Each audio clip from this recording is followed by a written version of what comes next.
দেখেছি। দেখো এটা কি? এটা কি? মামনি দেখে কিনতে বলছে। গেঞ্জি পরেছে?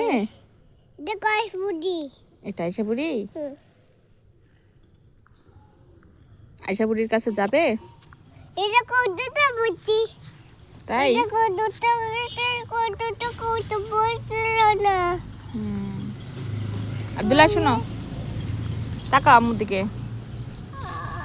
Abdullah, I love you. আর তো থ্যাংক ইউ মামুনি। দেখো